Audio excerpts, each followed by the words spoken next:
Hello and welcome back to the East Lake Pet Talk podcast. I'm veterinarian Dr. Karen Fling.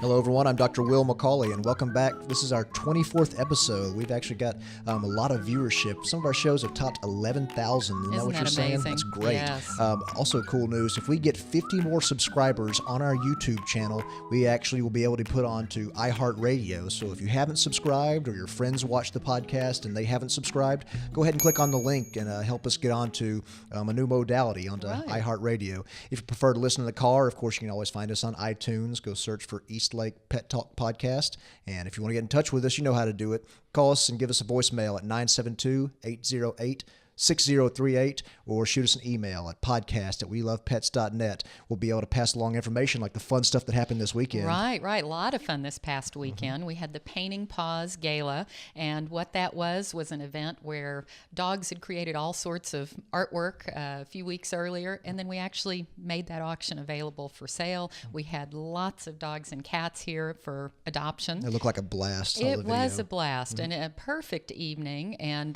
just the weather was so cooperative, and I said I was rushing around getting things ready, walked out, and when I walked out, there were people playing, dogs romping, tennis balls bouncing, and just everybody had a fantastic time. That's what I hear. And so many neat people came out. There were we had some celebrities We out did. there, yeah. We did. We had Bernadette visit us from One Life Radio, and that is for anybody who's not gotten a chance to listen to her show.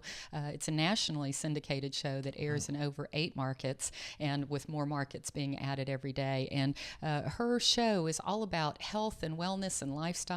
And it was inspirational to talk to her and meet with her because she is so committed to helping pets and animal welfare. And we got to talking about how pets really do fit into our lives in a wellness sort of way. They help us as much as we help them. Well, I think more sometimes. Indeed. Very true.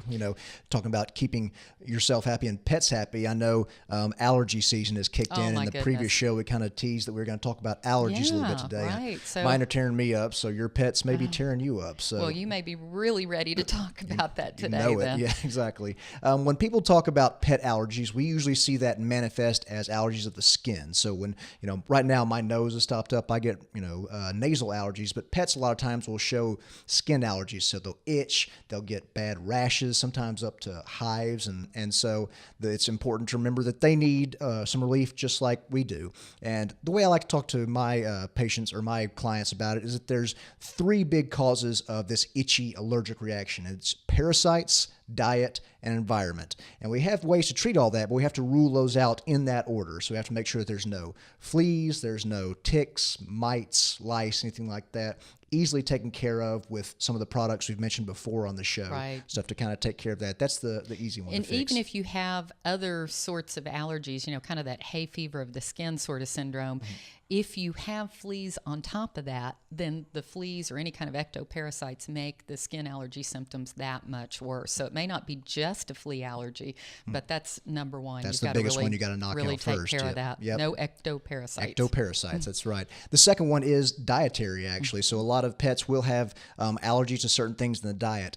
And there's lots of talk out there about grain-free this and gluten-free that. And, at least the current thinking is that really the allergy reaction is due to the protein source. We can talk about that in more depth in another show, but we do have special diets that have either limited proteins or novel proteins that help to reduce that allergic reaction that causes that sudden onset of itching and scratching. I think one thing that people don't realize is that as we talk about proteins, a lot of times it's something that the pet has been eating over a period of time that they've developed a sensitivity to. And it's not just one brand. It may be just chicken or soy or beef or typically one of the proteins versus one of the vegetables that you look at. Right, exactly. And then the last thing is environmental allergens. So just like I have allergies to pollen and ragweed and stuff like that, pets can too, dogs and cats. And there are medications that we can put them on, some kind of immunosuppressant drugs to help reduce that big inflammatory reaction, but that's the last thing we go to. It has to be parasites,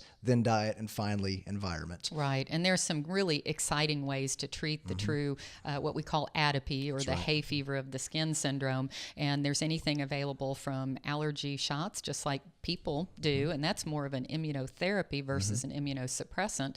And then there's a new medication called Apoquel, and that Love was Apoquel. oh yeah, an amazing medication, and that medication works really differently than a lot of the other immunosuppressive sort of drugs that we've used in the past, and it actually blocks the itch cycle right at the point where it happens. So amazing stuff. So if you do have an itchy, scratchy dog or cat, definitely bring your veterinarian into the conversation, because there are some new options today versus what we had even last year, and options besides steroids and things like that. Of course, So, as always, contact your veterinarian, get them involved in the process. If you do have a non-specific question about allergies, stuff like that, you can always shoot us an email, but your Absolutely. veterinarian is the first one to contact about stuff like that. Indeed. Yep.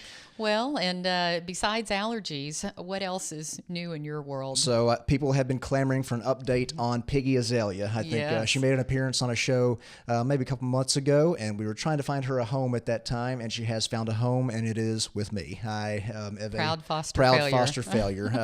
I'm falling in love with that pig, and we're going to go outside a little bit to give you an update on Piggy Azalea. Oh, she is just the cutest little thing. And if any of you are by East Lake anytime, most days you can stop in over there, and Dr. McCauley and Piggy Azalea are both there. So she hangs out in our little community doctor's office right. that we have. We're both rooting around.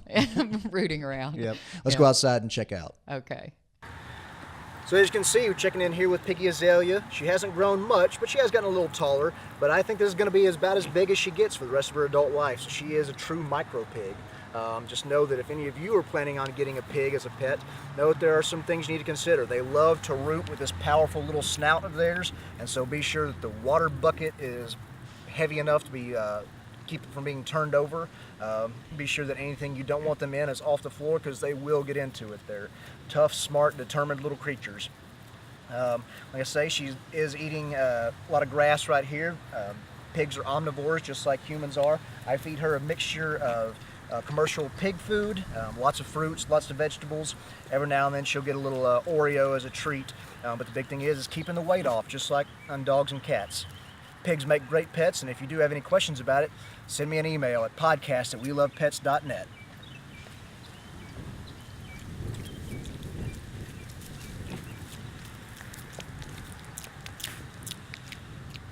So as you can tell, I definitely love that pig. She has That's grown on some me. pig. She is some pig, yeah. Yeah, it's always fun to see her. She is a lot of fun. In not so fun news, there's some bad news coming out of Colorado, right? Right, indeed. There has been a case here recently of plague in a dog that wound up spreading to 4 people, it's believed. We're talking about the plague, The plague. the medieval European plague. Exactly. That wiped out 1/3 of part of Europe's population. So a very big deal. But fortunately today there are things that we can do to treat it once it happens. It turns out in this particular case that the dog that had the plague was very, very sick, was coughing and had what's called the pneumonic form, coughing up blood. And what's different about this case is they believe that the dog may have directly infected the people. And so by respiratory means. And most of the cases of plague typically happen through the bite of fleas, typically flea vectored, fleas that have bitten infected rats, prairie dogs, squirrels, any rodent can carry this. And so we typically think of this happening more in the western part of the United States. That's right. It is endemic out there in some of those rodent populations. For is. those who don't know, the plague is caused by a bacterium called Yersinia pestis. Right. And like you were mentioning, normally it's transmitted from either a prairie dog or a rat or something by a flea bite from them to us. But in this way, it was actually directly through from respiratory the dog. Wow, means. that's even scarier. Yeah, and so the poor dog did not make it, but the people that were all exposed and have been confirmed to have had the disease have been successfully treated. Yeah, we are is my lucky to be understanding. able to treat it with antibiotics these days. So. Right. And so the best thing to do if you are concerned about any kind of illness, if there's any coughing up blood, either with pets or people, that is something where you need immediate medical attention.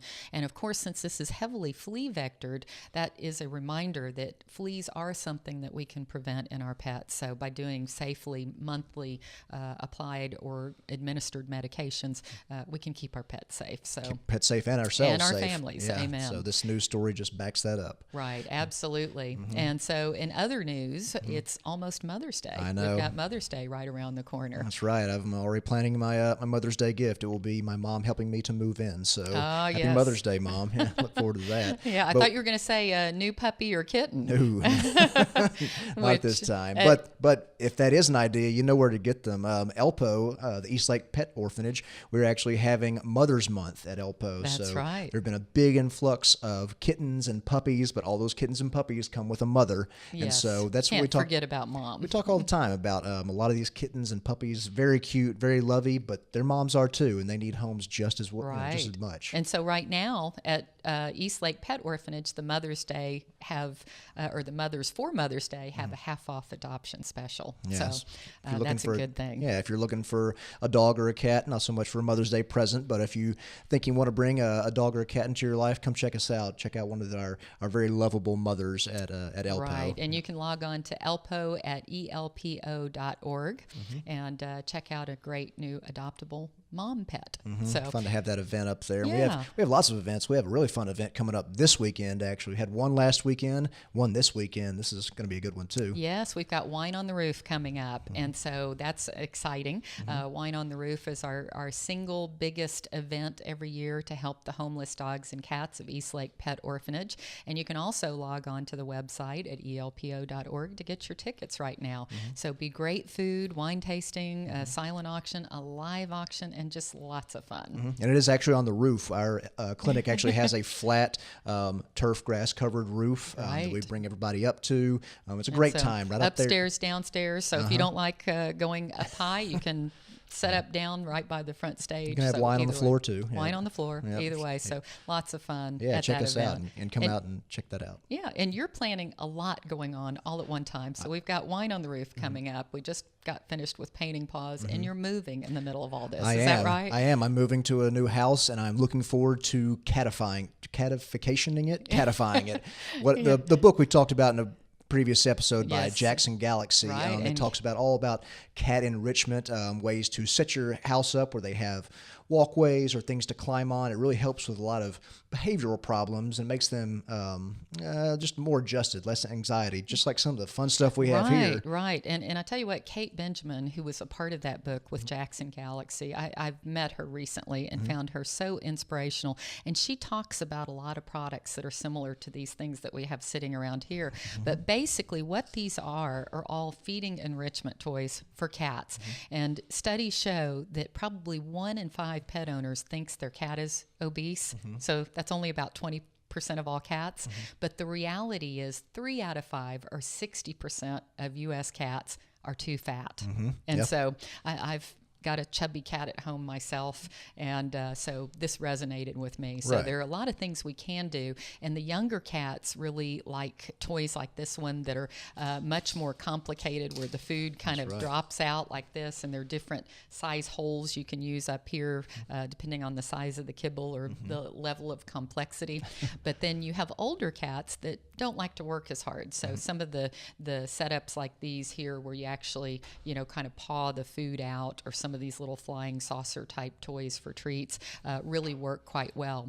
So we're going to work from anything from a very basic setup like this to something much more complicated like the... I don't know if I'd figure that out, trying to get food out Well, of it basically is a gravitational Right. feed, and the food goes down to the bottom once the cat knocks it out and plays with it. But we're going to test some of these things out over the coming weeks, and with 4 cats at home at my house, I think we'll have a pretty good case study, Yeah, and we'll definitely. see what works. Find out which ones they like, which ones they shy away from. But yeah, that's the big thing, is make them work for their meals. Cats Right. out in the wild, they have to work for their food, and so it really is an enrichment thing. It keeps them from being so bored. It helps with anxiety. And they exercise more. And they exercise. They like it. So Yes, it's and I it's want fun to to say, watch too. I think this one is called the Exercaucer.